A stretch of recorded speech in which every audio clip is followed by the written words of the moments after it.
दोस्तों स्वागत है आपका बिहार न्यूज में। दोस्तों मैं हूं फिरदौस गनी और आप देख रहे हैं केडीवी लाइव। दोस्तों आज हो चुका है 3 फरवरी 2023। तो आज की बिहार की टॉप न्यूज़ लेकर आए हैं आपके लिए। तो चलिए शुरू करते हैं आज की पूरे बिहार की टॉप न्यूज़। दोस्तों वीडियो शुरू करने से पहले आपके लिए एक सूचना है। सूचना यह है कि अगर आप क्रिकेट प्रेमी हैं, क्रिकेट देखना चाहते हैं, तो आप सी स्पोर्ट्स चैनल पर जा सकते हैं। इस चैनल का लिंक इस वीडियो के डिस्क्रिप्शन में दे दिया गया है। यहाँ पर जाकर के आप चैनल को सब्सक्राइब कर लीजिए और आपको लेटेस्ट क्रिकेट से जुड़ी हुई हर खबरें मिलती रहेगी। तो अभी जाइए और सब्सक्राइब कीजिए। तो चलिए फिर शुरू करते हैं आज की पूरे बिहार की टॉप न्यूज़। दोस्तों आज बिहार न्यूज में सबसे पहले बात करते हैं कि मुस्लिम समुदाय की लड़कियां लड़कों के मुकाबले अपनी पढ़ाई को लेकर के अधिक जुनूनी है। इसका सबूत हालिया आई एक सर्वेक्षण रिपोर्ट से पता चला है। इसमें दावा किया गया है कि मुस्लिम लड़कों की तुलना में हायर एजुकेशन इंस्टीट्यूट में लड़कियों ने अधिक दाखिला लिया है। इतना ही नहीं, 8 साल में ही उनके दाखिले की संख्या में 4% की बढ़ोतरी हुई है। रिपोर्ट में खुलासा हुआ है कि 2020-21 में एजुकेशन में मुस्लिम लड़कों की तुलना में लड़कियों ने ज़्यादा दाखिला लिया है।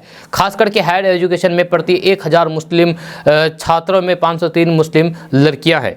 यहाँ पर हायर एजुकेशन को ग्रेजुएशन कोर्स, अन्य डिग्री, डिप्लोमा और फिर सर्टिफिकेट के तौर पर लिया जा सकता है। यही नहीं, दाखिले में मुस्लिम लड़कियों की हिस्सेदारी में 2012 से 2020 तक तेजी से बढ़ोतरी हुई है। 2019 से 20 की रिपोर्ट में ये हिस्सेदारी 52% रही है, जबकि 2018-19 में 49% और 2012-13 में 46% थी। इस हिसाब से देखा जाए तो महज 8 साल में इस हिस्सेदारी में 4% की बढ़ोतरी हुई है। दिलचस्प बात यह है कि यह खुलासा कर्नाटक में एजुकेशन इंस्टीट्यूट में हिजाब पर प्रतिबंध लगाने के फैसले पर हुई उथल पुथल के महीनों बाद आया है। इस दौरान कई युवा मुस्लिम लड़कियों को अपने शैक्षणिक संस्थानों से बाहर होना पड़ा था। दोस्तों बात करते हैं कि बिहार के एक सीनियर आईएएस अधिकारी का वीडियो जम करके आजकल सोशल मीडिया पर वायरल हो रहा है। वीडियो में आईएएस अधिकारी के पाठक बिहार एडमिनिस्ट्रेटिव सर्विसेज के अधिकारियों के खिलाफ कथित तौर पर अपमानजनक टिप्पणी करते हुए नजर आ रहे हैं। जब वीडियो के सामने आने के बाद पाठक के खिलाफ अधिकारियों ने शिकायत दर्ज कराई है। अधिकारियों ने मांग की है कि अधिकारी को तुरंत बर्खास्त कर देना चाहिए। बिहार उत्पाद एवं मद्य निषेध विभाग के प्रधान सचिव डीजी के पाठक पर अधिकारियों के खिलाफ शब्दों का प्रयोग करने का आरोप लगा है। कथित तौर पर पाठक ने डिप्टी कलेक्टर के खिलाफ भी आपत्तिजनक शब्दों का प्रयोग किया है। वीडियो के बाहर आने के बाद अधिकारी के खिलाफ कार्रवाई की मांग की गई है। हालांकि केडीवी लाइव इस वीडियो की सत्यता की पुष्टि नहीं करता है। दोस्तों बात करते हैं कि बिहार के अररिया से बड़ी खबर सामने आ रही है। चुनावी रंजिश के कारण अररिया में गोलीबारी और बमबाजी हुई है। इस घटना के दौरान कई ग्रामीण गंभीर रूप से घायल भी हो गए हैं, जिसमें कई ग्रामीण बुरी तरीके से घायल हो गए हैं। स्थानीय लोगों ने आनंद फानन में जख्मी युवक को अस्पताल में भर्ती कराया है। इस घटना के कारण चुनावी रंजिश बताया जा रहा है कि अररिया के रानीगंज थाना क्षेत्र में जगता पलार गाँव में वार्ड सदस्य उम्मीदवार को कुछ ग्रामीणों ने वोट नहीं दिया था। इसी कारण के वार्ड सदस्य उम्मीदवार कुछ ग्रामीणों से नाराज चल रहा था। इसी बात को लेकर के इसके पहले भी कई बार मारपीट हो चुकी थी। सूचना पर पहुंची पुलिस ने 2 लोगों को नाजुक स्थिति में रेफरल अस्पताल में हायर सेंटर भेज दिया, जहां पर दोनों का इलाज चल रहा है। यह घटना गुरुवार की सुबह की है। आज हुई गोलीबारी और फिर बमबाजी में करीब 12 से 15 लोग घायल हो गए। इधर गाँव में बमबाजी के कारण 2 लोगों की गंभीर स्थिति बनी हुई है। वहीं इस गोलीबारी और फिर बमबारी में कई लोगों को गंभीर चोटें आई है। सभी घायल को आज इलाज के लिए अस्पताल में भर्ती कराया गया है। दोस्तों बात करते हैं कि 1 फरवरी को केंद्र सरकार ने अपना आम बजट और फिर रेल बजट एक साथ संसद में पेश किया। इस बजट में बिहार को बड़ा तोहफा मिला है। रेलवे को लेकर के, रेलवे से जुड़ी हुई सरकार की तरफ से बिहार राज्य में 2 नई वंदे भारत एक्सप्रेस ट्रेन चलाने का ऐलान किया गया है। इनमें से एक पटना से होकर के जाएगी, तो जबकि दूसरा बिहार के बड़े शहरों को कवर करेगी। पहली वंदे भारत ट्रेन के लिए पटना से हावड़ा रूट तय किया गया है। इसके अलावा वाराणसी से गया के रास्ते हावड़ा के लिए भी एक और ट्रेन चलाई जाएगी। रेलवे के मुताबिक इस वंदे भारत ट्रेन की गति तेजस से भी अधिक होगी, जबकि इनमें दूसरे वंदे भारत से ज्यादा नागरिक सुविधाएं होगी। आपको बता दूं कि बजट के दौरान वित्त मंत्री निर्मला सीतारमण ने भाषण में कहा था कि बजट में रेलवे के लिए 2,40,000 करोड़ रुपए के पूंजीगत परिव्यय का प्रावधान किया गया है। अब तक का ये सर्वाधिक परिव्यय वित्तीय वर्ष 2013-14 में किए गए परिव्यय का लगभग 9 गुना है। दोस्तों बात करते हैं कि बिहार के मंत्री आलोक मेहता के विवादास्पद बयान का तेजस्वी यादव ने समर्थन किया है। जहां आलोक मेहता ने कहा था कि 10% आरक्षण वाले अंग्रेजों के दलाल थे, मंदिरों में घंटी बजाते थे। जहां इस पर प्रतिक्रिया देते हुए डिप्टी सीएम तेजस्वी यादव ने कहा कि हमारे नेता ने शहीद जगदेव प्रसाद के नारे को दोहराया था। उप मुख्यमंत्री तेजस्वी यादव ने अपने मंत्री आलोक मेहता का 10% आरक्षण वाले बयान पर बचाव किया है। उन्होंने सफाई देते हुए कहा कि शहीद जगदेव प्रसाद की जयंती का कार्यक्रम था। जिस तरीके से शहीद जगदेव प्रसाद ने कहा था कि 100 में 90 शोषित 90 भाग हमारा है, जब वे उनका नारा था और हमारे नेता ने जो कहा वह उन्हीं के नारे का भाग था। जी हां, जब तेजस्वी यादव से सवाल किया गया है कि राजद के नेता आलोक मेहता कहते हैं कि 10% लोग समाज में शोषक की भूमिका में काम कर रहे हैं, इसके जवाब में तेजस्वी यादव ने कहा कि देखिए, हम सामाजिक न्याय का नारा बुलंद करने वाले लोग हैं, जब समाज के सभी वर्गों को एक साथ लेकर के चलना चाहते हैं। जब शोषित, दलित, पीड़ित, गरीब, किसान, मजदूर, युवा, बेरोजगार सभी के लिए हमें काम करना है। उन्होंने कहा कि अभी भी वैसे लोगों का हम विरोध करते हैं जो समाज में वर्ण व्यवस्था को ज़्यादा मान्यता देते हैं, जहां उसको आधार बना करके राजनीति करते हैं। दोस्तों बात करते हैं कि मोदी सरकार ने बुधवार को संसद में अपना आखिरी पूर्ण बजट पेश किया। जहां इस बजट के बाद बीजेपी नेताओं ने तारीफ की तो फिर वहीं दूसरी तरफ विपक्ष इस बजट पर नाखुश नजर आया।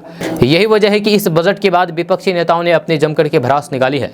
इस बजट पर सबसे पहले तो समाजवादी पार्टी के अध्यक्ष अखिलेश यादव ने ट्वीट करते हुए लिखा है कि भाजपा अपने बजट का दशक पूरा कर रही है, जब जनता को पहले कुछ न दिया तो अब क्या देगी। भाजपाई बजट महंगाई और बेरोजगारी को और बढ़ावा दे रही है।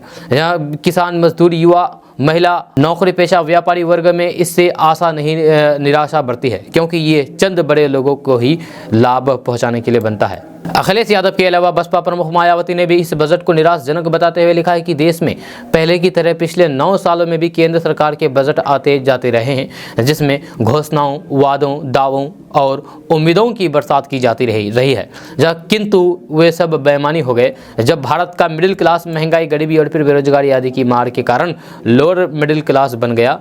ये अति दुखद है। अखिलेश और मायावती के बाद बिहार के मुख्यमंत्री नीतीश कुमार ने भी अपना गुस्सा जाहिर किया है। जहां बिहार के मुख्यमंत्री नीतीश कुमार ने इस केंद्रीय बजट को लेकर के कहा है कि केंद्र सरकार द्वारा पेश किया गया आम बजट निराशाजनक है, इसमें दूरदर्शी का अभाव है। जहां हर वर्ग बजट की प्राथमिकताएं बदल दी जाती है, जो फोकस और निधि के अभाव में पूरी नहीं हो पा रही है। बिहार को इस बजट से निराशा हाथ लगी है और इस एक बार फिर विशेष राज्य का दर्जा देने की मांग की अनदेखी की गई है। समावेशी विकास का सपना बिहार जैसे राज्यों को आगे बढ़ाए बिना संभव नहीं है। इस बजट से किसान, मजदूर, युवा, महिला, नौकरी पेशा, व्यापारी वर्ग में निराशा है। मुख्यमंत्री नीतीश कुमार ने कहा है कि बिहार को विशेष राज्य का दर्जा तो दूर, विशेष पैकेज को भी नहीं दिलाया गया है। वहीं पर इस बजट को लेकर के जन अधिकार पार्टी के राष्ट्रीय अध्यक्ष पप्पू यादव ने प्रतिक्रिया देते हुए कहा है कि ये बजट केंद्र सरकार का विदाई बजट है। पप्पू यादव ने कहा है कि ये बजट महंगाई और बेरोजगारी को और बढ़ावा देने वाला है। इस बजट से किसान, मजदूर, युवा, महिला, नौकरी पेशा, व्यापारी वर्ग में निराशा है। उन्होंने कहा है कि बिहार के विकास के बिना देश को विकसित बनाना संभव नहीं हो सकेगा। इस बजट से लोगों को सिर्फ निराशा मिली है। पप्पू यादव ने आगे कहा है कि इस बजट से बौ से ना बाजार है और जो से ना जनता है, टो से ना टका है और नौ से ही ना अर्थव्यवस्था है। यह सरकार फिर सबको ठगा है।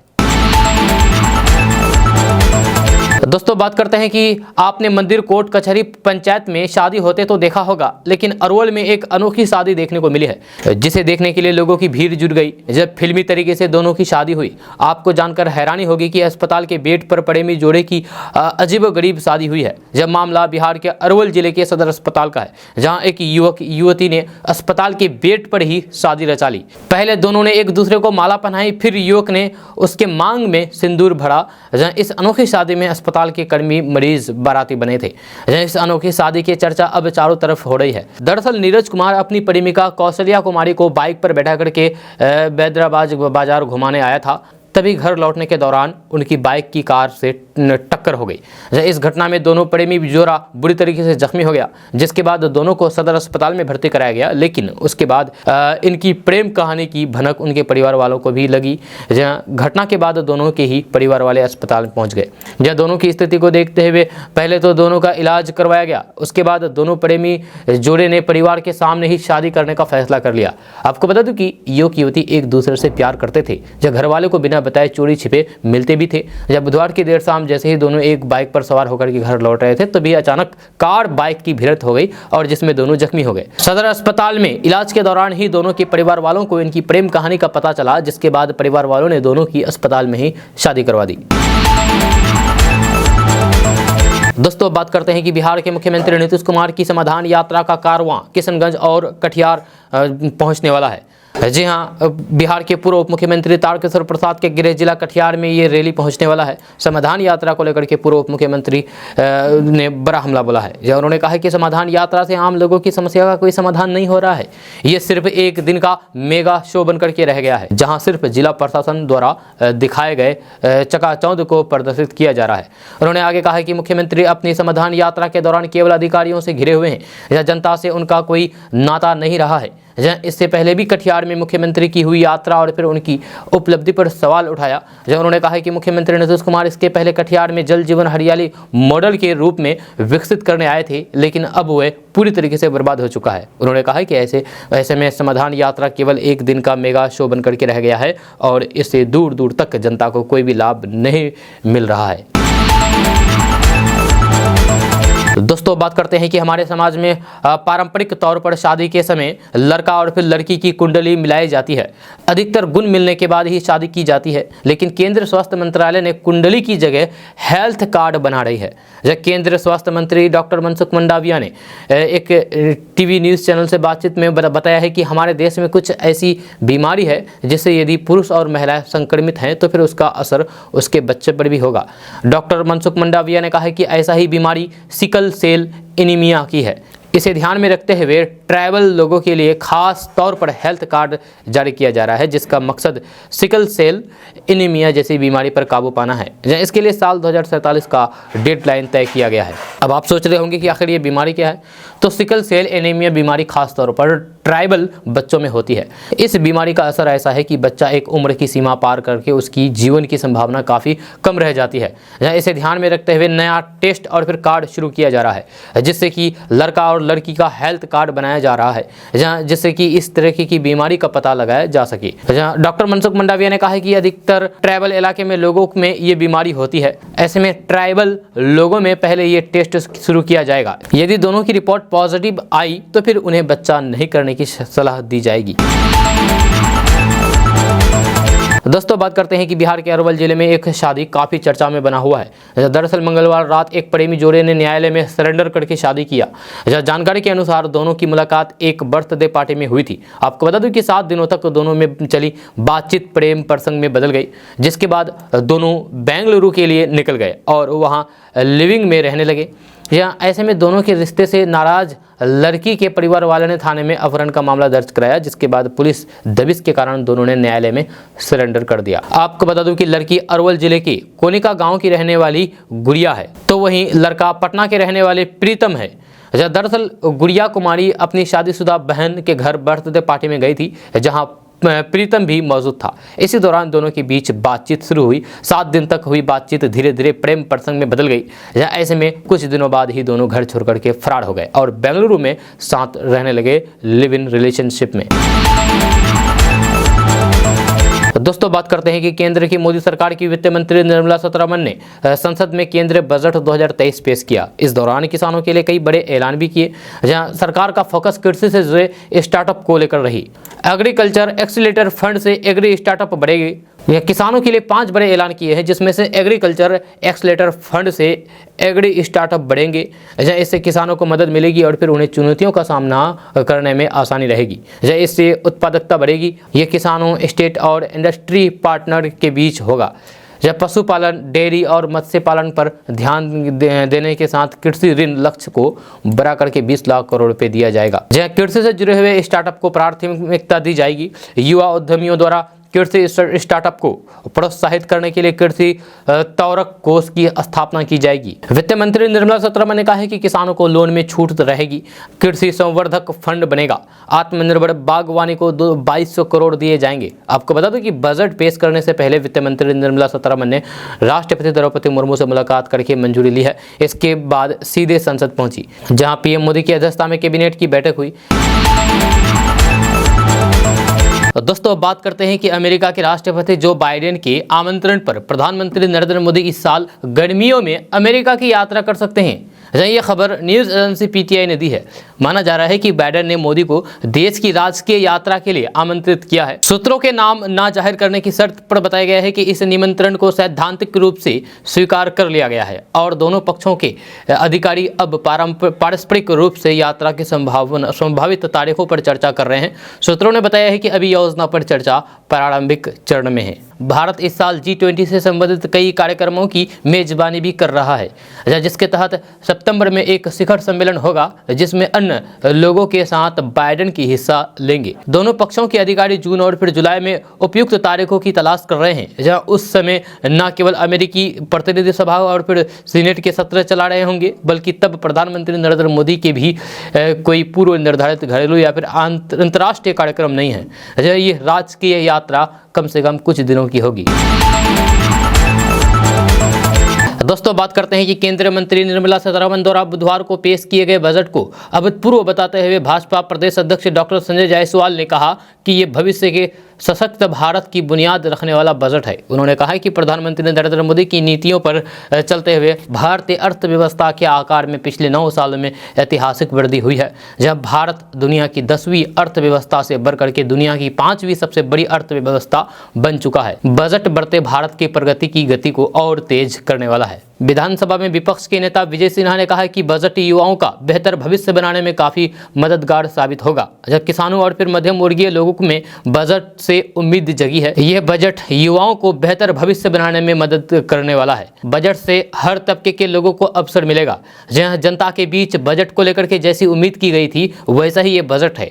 जहां उप मुख्यमंत्री तेजस्वी यादव द्वारा बिहारियों को ठगने वाला बजट बताए जाने पर उन्होंने कहा कि यादव को बिहार के लाभ से कोई मतलब नहीं है। जहां उनके पास 5 विभाग है और बजट में वे देख रहे हैं कि उनके विभाग में कितना कमीशन उनके हिस्से में आएगा। विधान परिषद में नेता प्रतिपक्ष सम्राट चौधरी ने कहा है कि साल 2023-24 का बजट नए भारत की बुनियाद को और ज़्यादा मजबूत करने वाला है।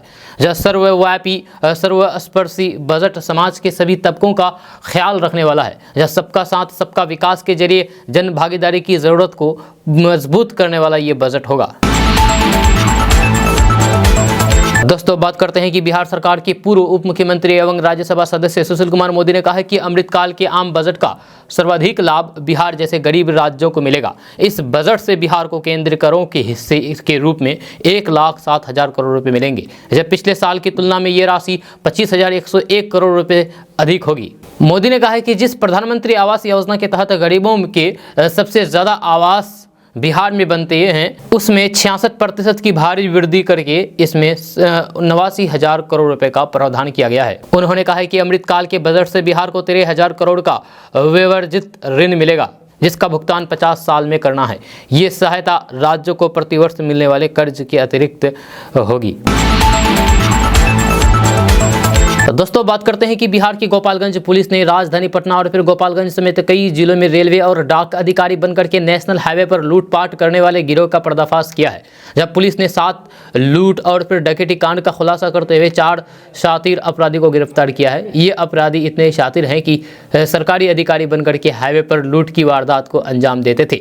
जब पिछले कई दिनों से राजधानी और फिर गोपालगंज समेत कई जिलों में राहगीरों से लूट की वारदात को अंजाम देकर के बेखौफ घूम रहे थे।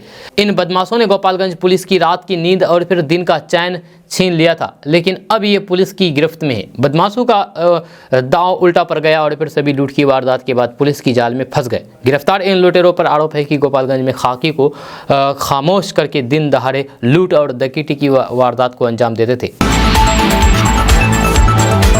दोस्तों बात करते हैं कि वित्त मंत्री निर्मला सीतारमण ने बुधवार को बजट पेश किया है। आम चुनाव से पहले मौजूदा सरकार का ये आखिरी पूर्ण बजट था। एक ओर जहां बजट को सत्ता पक्ष ने अमृतकाल की मजबूत आधारशिला रखने वाला बताया, तो फिर वहीं दूसरी ओर कांग्रेस नेता राहुल गांधी ने इसे मित्रकाल का बजट करार देते हुए मोदी सरकार पर कटाक्ष किया है। राहुल गांधी ने लिखा है कि मित्रकाल बजट में ना तो नौकरियां पैदा करने के लिए कोई विजन है और ना ही महंगाई से निपटने की कोई योजना है। जहाँ असमानता को दूर करने का कोई इरादा भी बजट में नहीं है। राहुल गांधी ने लिखा है कि 1% सबसे अमीर 40% संपत्ति के मालिक है, 50% सबसे गरीब 64% जीएसटी का भुगतान करते हैं, जब 42% युवा बेरोजगार है, फिर भी पीएम मोदी को परवाह नहीं है। ये बजट साबित करता है कि भारत के भविष्य के निर्माण के लिए सरकार के पास कोई रोड मैप है ही नहीं। मोदी सरकार के चुनावी बजट में ना बेरोजगारी का हल, ना महंगाई का उपाय। मल्लिकार्जुन खड़गे ने कहा है कि मोदी सरकार के चुनावी बजट में ना बेरोजगारी का हल, ना महंगाई का उपाय, किसानों के साथ फिर छल। जी हां, इससे पहले कांग्रेस अध्यक्ष मल्लिकार्जुन खड़गे ने बजट को लेकर के कहा है कि चुनाव को ध्यान में रखकर के बनाया गया मोदी सरकार का बजट जनता का बीजेपी पर लगातार गिरते विश्वास का सबूत है। जब कांग्रेस अध्यक्ष मल्लिकार्जुन खड़गे ने एक के बाद एक कई ट्वीट करके बजट पर प्रतिक्रिया दी है। उन्होंने कहा कि मोदी सरकार का बजट जनता का बीजेपी पर लगातार गिरते विश्वास का सबूत है। ये केवल चुनाव को ध्यान में रखकर के बनाया गया बजट है, देश को ध्यान में रखकर के नहीं। इस बजट में भयंकर बेरोजगारी का हल ढूंढने की कोई भी कोशिश नहीं की है। बजट में ऐसा कुछ भी नहीं है जिससे रोजमर्रा की वस्तुओं के दामों में कोई भी कमी आए। आटा, दाल, दूध, रसोई गैस सबका दाम बढ़ा करके मोदी सरकार ने देश को लूटा है। दोस्तों, बात करते हैं कि राजधानी पटना में बेखौफ अपराधी घटना को अंजाम दे रहे हैं, जहां अशोक सिनेमा के पास बाइक सवार अपराधियों ने मैनेजर सोनल कुमारी से लूटपाट की घटना को अंजाम दिया है। जी हां, यह घटना उस वक्त हुई जब मंगलवार की देर रात सोनल पाटलिपुत्र कॉलोनी की साइबर कैफे से काम खत्म करके स्कूटी से बुधा मार्ग होते हुए घर जा रही थी। इसी दौरान बाइक सवार अपराधी स्कूटी के पास आकर के पिस्तौल तान दी और फिर पर्स और चैन छीन करके भाग गए।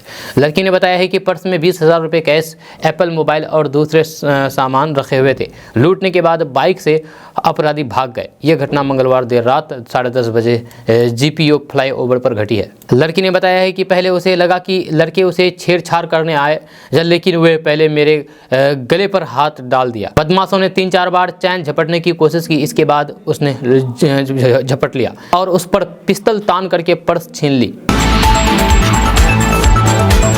दोस्तों, बात करते हैं कि केंद्रीय वित्त मंत्री निर्मला सीतारमण के द्वारा बुधवार को लोकसभा में पेश केंद्रीय बजट को विकासशील इंसान पार्टी यानी कि वीआईपी ने निराश करने वाला बजट बताते हुए निराशजनक बजट बताया है। वीआईपी के प्रमुख और पूर्व मंत्री मुकेश सहनी ने कहा कि इस बजट में बिहार के लिए कुछ भी नहीं कहा गया है। उन्होंने कहा है कि बिहार को विशेष दर्जा देने की लोगों की लंबे समय से मांग की जा रही है और उम्मीद थी कि केंद्रीय वित्त मंत्री निर्मला सीतारमण इस पर कुछ कहेंगे, लेकिन दुर्भाग्य से उन्होंने इसे पूरी तरीके से नज़रअंदाज कर दिया है। उन्होंने कहा है कि केंद्र बजट विकसित राज्यों के लिए फायदेमंद रहा है, लेकिन इसमें बिहार जैसे गरीब राज्यों के लिए कुछ भी नहीं है। हमारे राज्य को इसके विकास के लिए केंद्र से वित्तीय सहायता की आवश्यकता है। वित्त मंत्री ने बिहार को विशिष्ट राज्य का दर्जा देने की मांग को अनसुना करके बिहार वासियों को निराश कर दिया है। उन्होंने कहा है कि आज पूरे देश की समस्या महंगाई और बेरोजगारी है, लेकिन इसके लिए बजट में कुछ नहीं कहा गया है। बजट में रेल किराया कम करने को लेकर के लोग उम्मीद पाले हुए थे तथा पूर्व में बुजुर्गों वाली रियायत फिर से शुरू करने की उम्मीद की गई थी, लेकिन ये भी उम्मीद पूरी नहीं हुई है। दोस्तों, बात करते हैं कि बिहार में पिछले कुछ दिनों से कांग्रेस के द्वारा कैबिनेट विस्तार की मांग की जा रही थी। इतना ही नहीं, कांग्रेस की तरफ से ये दावा भी किया जा रहा था कि खरमास के बाद मुख्यमंत्री कैबिनेट का विस्तार करेंगे। इस बीच अब इस पूरे मामले को लेकर के बिहार के उप मुख्यमंत्री तेजस्वी यादव ने बड़ा ऐलान किया है। उन्होंने साफ कर दिया है कि कैबिनेट का विस्तार को लेकर के क्या निर्णय लिया गया है। जब बिहार के उप मुख्यमंत्री तेजस्वी यादव ने कहा है कि कांग्रेस की मांगों को लेकर के अभी कोई भी विचार नहीं किया गया है, फिलहाल कोई भी कैबिनेट का विस्तार नहीं होने वाला है। उन्होंने कहा है कि मुझे तो ये समझ में नहीं आ रहा है कि आखिरकार इस बात की चर्चा कहां से निकल करके सामने आई है। ये साफ कर देता हूं कि अभी इसको लेकर के गठबंधन के अंदर कोई भी बात नहीं हुई है। आपको बता दूं कि जब से बिहार कांग्रेस के अध्यक्ष पद का कमान अखिलेश प्रसाद सिंह ने संभाला है, तब से वे नीतीश कुमार की अगुवाई वाली महागठबंधन सरकार में अपनी पार्टी का प्रतिनिधित्व बढ़ाने की लगातार डिमांड कर रहे हैं। जब प्रदेश की कमान संभालने के बाद अपनी पहली प्रेस कॉन्फ्रेंस में ही उन्होंने ये मांग उठाई थी, जहां अखिलेश प्रसाद ने कहा है कि विधानसभा में अपने विधायकों की संख्या के आधार पर कैबिनेट में कांग्रेस के 4 मंत्री पद मिलने चाहिए। इस संबंध में सीएम नीतीश कुमार से मैंने बात की है और उन्होंने आश्वासन भी दिया है। वहीं सीएम नीतीश कुमार ने भी ये साफ कर दिया है कि मंत्रिमंडल विस्तार जो होगा वह राजद कोटा के 2 मंत्री जो हटे थे उन्हें भराया जाएगा, साथ ही कांग्रेस को भी जगह दी जाएगी, लेकिन इसे मंत्रिमंडल विस्तार नहीं कहा जा सकता है। यानी कि नीतीश कुमार ने भी साफ साफ इशारा कर दिया है कि बिहार में मंत्रिमंडल का विस्तार तो होगा, लेकिन जो राजद कोटे से सीट खाली थी उसे और कांग्रेस को एक जगह मिल सकती है। दोस्तों बात करते हैं कि खेती एक ऐसा काम है जो पूरी तरह से प्रकृति पर निर्भर है। प्रकृति की अच्छी गतिविधियों से फसल की उत्पादकता को बढ़ जाती है, जिससे किसानों को अच्छी कमाई होने की संभावना भी बढ़ जाती है। लेकिन पिछले कुछ सालों से जलवायु परिवर्तन के कारण प्रकृति की चाल बदल गई है। जब बेमौसम बारिश, आंधी, ओलावृष्टि या फिर अन्य कारणों से फसलों में काफी नुकसान देखने को मिल रहा है। आए दिन कीट, रोग, मौसम की मार से फसलें नष्ट हो रही है। जहाँ प्राकृतिक आपदाओं से होने वाले फसल नुकसान को कम करने के लिए केंद्र ने प्रधानमंत्री फसल बीमा योजना चलाई है, जिसमें नुकसान के लिए किसान को आंशिक भरपाई की जाती है। कई राज्य सरकारें भी अपने स्तर पर कई स्कीम चलाती है। जब बिहार सरकार ने भी फसल सहायता योजना चलाई है, जिसमें अब रबी फसलें गेहूं, मकई, मसूर, अरहर, चना, ईख, राई, सरसों, आलू, प्याज को अधिसूचित किया गया है। बिहार फसल सहायता योजना के तहत किसान को एक से ज़्यादा फसल को चुनने की सुविधा दी गई है। इस स्कीम में आवेदन करने पर किसान को 2 हेक्टेयर जमीन पर ही लाभ मिलेगा। जब बिहार फसल सहायता योजना के नियमानुसार बिहार राज्य का निवासी रैयत और फिर गैर रैयत किसानों के अलावा आंशिक तौर पर रैयत और गैर रैयत किसान भी आवेदन कर सकते हैं। दोस्तों बात करते हैं कि बिहार की बेतिया में गुरुवार को एक बड़ा रेल हादसा टल गया है। जहां मुजफ्फरपुर नरकटियागंज रेलखंड पर मंझोलिया स्टेशन के पास सत्याग्रह एक्सप्रेस कुछ बोगियों को छोड़ करके इंजन के साथ आगे बढ़ गई। ऐसे में ट्रेन 2 हिस्सों में हो गया। जहां इसे ट्रेन पर सवार यात्रियों में अफरा तफरी मच गई। घटना की सूचना मिलते ही रेलवे के अधिकारी घटनास्थल पर पहुंचे और फिर मामले की जांच की। ट्रेन आनंद विहार जा रही थी, तभी यह हादसा हो गया। जब बेतिया में इंजन को जोड़ने के बाद ट्रेन को आगे के लिए रवाना कर दिया। बताया जा रहा है कि बुधवार को सत्याग्रह एक्सप्रेस में एक नई बोगी जोड़ी गई थी। गुरुवार को रक्सौल से मंझोलिया के पास ट्रेन पहुंची, जिसके बाद ये घटना हो गई। यह ट्रेन कुछ बोगियों को छोड़ करके कुछ दूर चली गई। अलग होने के बाद बोगी जैसे ही रुकी कि सभी यात्री नीचे उतर गए। मौके पर लोगों की भारी भीड़ जमा हो गई। आनन फानन में इसकी सूचना रेलवे के अधिकारियों को दी गई। दोस्तों बात करते हैं कि बिहार के सारण जिला के नया गांव में तेल भरा टैंकर सड़क किनारे अनियंत्रित होकर के पलट गया। तेल की जानकारी मिलते ही मौके पर पहुंचे लोगों की भारी भीड़ जमा हो गई और तेल लूटने की होड़ मच गई। जिसको भी जितना हाथ लगा, लोगों ने तेल लूट लिया। जब तेल लूटने को लेकर के NH पर लोगों की इतनी भीड़ हो गई कि हालात को काबू में करने के लिए पुलिस को लाठीचार्ज करना पड़ा। यह घटना नया गाँव थाना क्षेत्र के शेख डुमरी की है। दरअसल छपरा पटना मुख्य मार्ग NH-19 पर नया गाँव थाना के शेख डुमरी में तेल से भरा एक टैंकर पलट गया। टैंकर पलटते ही मौके पर अफरा तफरी मच गई और टैंकर का ड्राइवर मौके से फरार हो गया। टैंकर में तेल की जानकारी जैसे ही लोगों को मिली तो फिर ग्रामीणों ने तेल को लूटना शुरू कर दिया। जब लोग बाल्टी, कटोरा और जग आदि बर्तन में तेल भर भर करके ले जाने लगे। इस स्थिति को रोकने और फिर लोगों की भीड़ भड़काने के लिए पुलिस ने लाठियां भांजी। इसके बावजूद भी तेल ले जाने से बाज नहीं आ रहे थे। इस दौरान बीच सड़क पर टैंकर के पलट जाने से लगभग 4 घंटे तक नेशनल हाईवे जाम हो गया। दोस्तों बात करते हैं कि बागेश्वर धाम के पीठाधीश्वर धीरेन्द्र कृष्ण शास्त्री गुरुवार को उत्तर प्रदेश के प्रयागराज पहुंचे। इस दौरान उन्होंने रामचरितमानस का विरोध करने वाले और फिर प्रतियां जलाने वालों पर निशाना साधा है। धीरेन्द्र कृष्ण शास्त्री ने कहा है कि ऐसे लोग कैंसर के रोग हैं, जहां इन्हें भारत में रहने का कोई अधिकार नहीं है। जब उनसे पूछा गया है कि वे जिस तरह से भविष्य बताते हैं वे कला है या फिर शक्ति, तो इस पर धीरेन्द्र कृष्ण शास्त्री ने कहा है कि ये सिद्धि है। धीरेन्द्र शास्त्री दरबार लगाते हैं और इस दौरान वे लोगों की समस्याओं को पर्चे में लिख करके बताते हैं। दोस्तों बात करते हैं कि पटना हाईकोर्ट में असिस्टेंट के पद पर बम्पर भर्ती निकली है। इस रिक्वायरमेंट में 550 पदों के लिए भर्ती निकाली गई है। जब वे कैंडिडेट्स जो इन पदों पर आवेदन करने की योग्यता और फिर इच्छुक हैं, वे एप्लीकेशन लिंक एक्टिव होने के बाद अप्लाई कर सकते हैं। इसके लिए पटना हाईकोर्ट की आधिकारिक वेबसाइट का पता patnahighcourt.gv.in पर है। जहाँ आवेदन केवल ऑनलाइन होंगे और अन्य किसी भी माध्यम से किया गया आवेदन स्वीकार नहीं होगा। आपको बता दूं कि इसके लिए अभी आवेदन शुरू नहीं हुआ है। यह आवेदन 6 फरवरी 2023 से शुरू होगा और अप्लाई करने की अंतिम तारीख 7 मार्च 2023 है। अंतिम तारीख से पहले बताए गए प्रारूप में अप्लाई कर दें। जहाँ इस पद के लिए कैंडिडेट के पास किसी भी स्ट्रीम में मान्यता प्राप्त यूनिवर्सिटी से ग्रेजुएशन की डिग्री होनी चाहिए। जहाँ साथ में कंप्यूटर एप्लीकेशन में डिप्लोमा भी होना अनिवार्य है। इस पद के लिए आयु सीमा की बात की जाए तो फिर इनके लिए आयु सीमा 18 से 37 साल तय की गई है। वहीं आरक्षित श्रेणी को सरकारी नियमों के मुताबिक आयु सीमा में छूट मिलेगी। ज़्यादा जानकारी पाने के लिए आधिकारिक वेबसाइट पर जा सकते हैं। आपको बता दें कि अगर आप सेलेक्ट हो जाते हैं तो फिर कैंडिडेट्स को पे लेवल 7 के मुताबिक महीने में 44,900 रुपये से लेकर के 1,42,400 रुपये तक सैलरी मिल सकती है। साथ ही दूसरे अलाउंस भी दिए जाएंगे। दोस्तों बात करते हैं कि आजकल सोशल मीडिया पर दोस्ती और इस प्लेटफॉर्म के जरिए बात होना, फिर संबंधों को आगे बढ़ाना और शादी करना आम बात हो गई है। जैसा साथ ही कई हादसे की भी खबर सामने आती है। लेकिन इन दिनों एक ऐसा मामला सामने आया है जहां दूसरे देश की लड़की बिहार के लड़के से प्यार हो गया। इन दोनों की बातचीत सोशल मीडिया फेसबुक से शुरू हुई थी। जानकारी के अनुसार नेपाल की 26 साल की महिला की दोस्ती समस्तीपुर के 24 साल के लड़के विकास से फेसबुक पर हुई। जब फिर दोनों में चैट शुरू हो गई और धीरे धीरे दोनों को एक दूसरे से प्यार हो गया। जब प्यार इस कद्र परवान चढ़ा कि महिला विकास के लिए नेपाल में ही अपने पति को छोड़ करके आशिक के पास भाग गई। यह सब कुछ जानते हुए भी विकास ने महिला से शादी कर ली। आपको बता दूं कि यह पूरा मामला समस्तीपुर जिले के रोसड़ा थाना क्षेत्र का है और विकास बिशनपुर गांव का है। जब पूरे गांव में दोनों की लव स्टोरी और शादी की काफ़ी चर्चा हो रही है। यह दूसरी तरफ महिला के पति ने नेपाल में रिपोर्ट दर्ज कराई है, जिसकी सूचना रोसड़ा थाना को दिया गया है। लेकिन महिला ने पहले पति के साथ नेपाल जाने से साफ इनकार कर दिया। इस वजह से पुलिस भी कुछ नहीं कर सकी। इस मामले में विकास से पूछा गया तो फिर उसने बताया है कि पार्वती ने पहले उनसे पूछा कि वे शादीशुदा तो नहीं है। जब युवक ने कहा कि वे शादीशुदा नहीं है तो फिर महिला ने उससे शादी करने की इच्छा जताई और फिर दोनों ने मंदिर में जाकर के शादी रचा ली। दोस्तों बात करते हैं कि वित्त मंत्री निर्मला सीतारमण ने 1 फरवरी को मोदी सरकार के दूसरे कार्यकाल का आखिरी पूर्ण बजट पेश किया है। इसमें अल्पसंख्यक कार्य मंत्रालय के बजट में बड़ी कटौती की है, जबकि 2022-23 में ये राशि 5020 करोड़ रुपए थी, यानी कि बजट में 38% की कटौती हुई है। प्रोफेशनल और टेक्निकल कोर्सेज के लिए मेरिट कम मींस स्कॉलरशिप के बजट में 87% की कटौती हुई है। पिछली बार के 365 करोड़ रुपए की तुलना में इस बार केवल 44 करोड़ रुपए ही अलॉट किए गए हैं।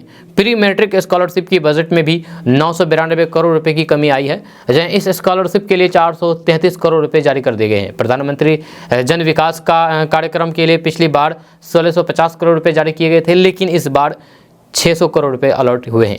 हालांकि पोस्ट मैट्रिक स्कॉलरशिप का बजट 100% से भी ज़्यादा बढ़ाया गया है। जब पिछले बार जहां इस स्कीम के लिए 515 करोड़ रुपए जारी किए गए थे, वहीं इस बजट में 1065 करोड़ रुपए जारी हुए हैं। अल्पसंख्यक मंत्रालय के बजट में पहली बार पीएम विरासत का संवर्धन योजना के लिए 540 करोड़ रुपए का फंड जारी किया गया है। इसके तहत कौशल विकास और फिर ट्रेनिंग से संबंधित काम होंगे। जब वित्त वर्ष 2022-23 के लिए अल्पसंख्यक मंत्रालय को 5020 करोड़ का बजट मिला था, हालांकि बाद में इसे कम करके 2612 करोड़ रुपए कर दिया गया था। इसके पीछे वजह बताई गई है कि मंत्रालय 2600 करोड़ रुपए ही खर्च कर पाया था, यानी कि मौजूदा फंड पिछले वित्त वर्ष की शुरुआती आवंटन से जहां करीब 2000 रुपये कम है, वहीं उसी साल हुए रिवाइल्ड फंड से 4000 करोड़ रुपये ज़्यादा है। दोस्तों बात करते हैं कि मुख्यमंत्री नीतीश कुमार समाधान यात्रा के दौरान कल सुपौल में थे और कल किशनगंज जाएंगे। कल जो सुपौल में थे तो सुपौल के मलहानी गांव में उन्होंने पंचायत सरकार भवन का जायजा लिया, लेकिन यहां की सुविधाओं को देख करके वे बिफर पड़े। जब विभागीय अधिकारी को बुलाया और फिर फटकार लगाई, उन्होंने कहा कि यहां सारी सुविधाएं होनी चाहिए। इसे लेकर के उन्होंने विभागीय अधिकारी को आवश्यक निर्देश दिए हैं। समाधान यात्रा के दौरान बुधवार को मुख्यमंत्री नीतीश कुमार सदर प्रखंड की मलहानी पंचायत पहुंचे थे, जहां मुख्यमंत्री नीतीश कुमार का जोरदार स्वागत किया गया। वहीं मुख्यमंत्री नीतीश कुमार ने भी हाथ हिला करके ग्रामीणों का अभिवादन किया। मुख्यमंत्री नीतीश कुमार के साथ सभी विभाग के सचिव, मंत्री और अधिकारी मौजूद थे। मुख्यमंत्री नीतीश कुमार ने इस दौरान बाल विकास द्वारा निर्मित आंगनबाड़ी केंद्र का भी उद्घाटन किया है, जिसके बाद मुख्यमंत्री मलहनी पंचायत सरकार भवन गए, जहां की सुविधाओं को देख करके वे बिफर पड़े। उन्होंने विभागीय अधिकारी को बुलाया और फिर उनकी संज्ञान में इसे नहीं देने को लेकर के फटकार लगाई। उन्होंने कहा है कि इसका नाम केंद्र सरकार नहीं बिहार सरकार बल्कि पंचायत सरकार भवन रखा गया है, जहां सारी सुविधाएं होनी चाहिए। मुख्यमंत्री नीतीश कुमार ने मौके पर मौजूद अधिकारियों और मंत्रियों से कहा है कि नया पंचायत सरकार भवन जो बनाया जाएगा उसमें ऊपर फ्लोर बढ़ाया जाएगा, जहां सभी सुविधाएं होगी। जब पंचायत सरकार भवन में इन सुविधाओं को जल्द बहाल किया जाए।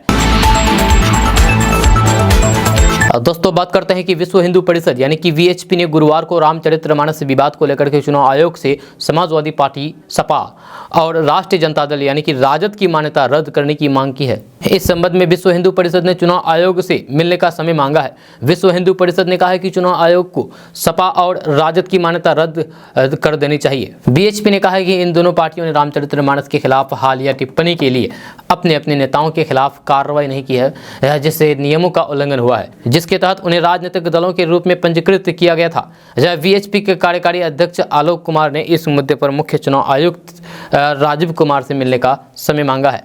विश्व हिंदू परिषद ने आरोप लगाया है कि समाजवादी पार्टी के स्वामी प्रसाद मौर्य के हाल के बयानों में रामचरितमानस का अपमान करना और फिर इसके पन्नों को जलाना देश के नागरिकों के लिए एक बड़े वर्ग की धार्मिक भावनाओं को ठेस पहुंचाने का जानबूझ करके और फिर दुर्भाग्यपूर्ण कृत्य है। उन्होंने दावा किया है कि मौर्य को उनकी टिप्पणी के तुरंत बाद सपा द्वारा महासचिव के पद पर पदोन्नत किया गया था।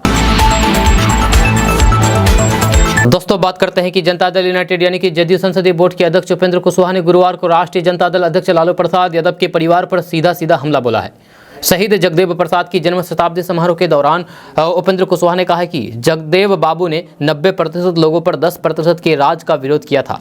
वे 10% बिहार में काफ़ी पहले बदल चुका है। बिहार में दशकों में शासक वर्ग एक परिवार रहा है या सत्ता इसी परिवार के पास रहा है। उन्होंने जदयू और फिर राजद की डील पर भी सवाल उठाया है और कहा है कि 35 साल से शोषक शावक वर्ग के रूप में इस परिवार ने सत्ता अपने नाम से हस्तांतरित कर रखा है। वर्तमान सरकार की डील का खुलासा होना चाहिए। उपेंद्र कुशवाहा ने कहा कि दुख और फिर आश्चर्य का विषय है कि ऐसी पार्टी के लोग जगदेव बाबू के समर्थकों से कह रहे हैं कि ताकत दीजिए, राजद आपकी चिंता करेगा। ऐसा है तो फिर ये बोलने वाले बताएं कि उन्होंने गरीब गुरबा का कब कल्याण किया है। दोस्तों बात करते हैं कि अपराध ग्राफ बेगूसराय में नीचे उतरने का नाम नहीं ले रहा है। यह अपराधी बेखौफ है। पुलिस हर वारदात के बाद जांच की बात कह रही है। वारदात दर वारदात हो रहे हैं लेकिन पुलिस के हाथ खाली हैं। यह ताज़ा मामला मुखिया की हत्या का है। जब बेगूसराय में बेखौफ अपराधियों ने गुरुवार को दिन दहाड़े एक मुखिया की गोली मार करके हत्या कर दी। जब अपराधी इतने बेखौफ दिखे कि हत्या के बाद हथियार लहराते हुए मौके से फरार हो गए। जब खून से लथपथ मुखिया को स्थानीय लोगों ने अस्पताल तक पहुंचाया लेकिन देर हो चुकी थी। जहां डॉक्टरों ने मुखिया को मृत घोषित कर दिया। बेखौफ अपराधियों की इस वारदात के बाद गुस्साए लोगों ने सड़क जम करके काफ़ी देर तक नारेबाजी की। मौके पर पहुंची पुलिस ने लोगों को शांत कराया। दोस्तों आज का न्यूज़ बस यहाँ तक। कैसा लगा नीचे कमेंट बॉक्स में कमेंट करके ज़रूर बताइएगा। अगर आप नए आए हैं इस चैनल पर तो फिर चैनल को सब्सक्राइब करके बेल आइकन को प्रेस कर दीजिए और साथ में वीडियो को लाइक कर दीजिए, अपने दोस्तों के साथ शेयर भी कीजिए। तो चलिए मिलते हैं फिर नेक्स्ट वीडियो के साथ। तब तक के लिए जय हिंद, जय बिहार।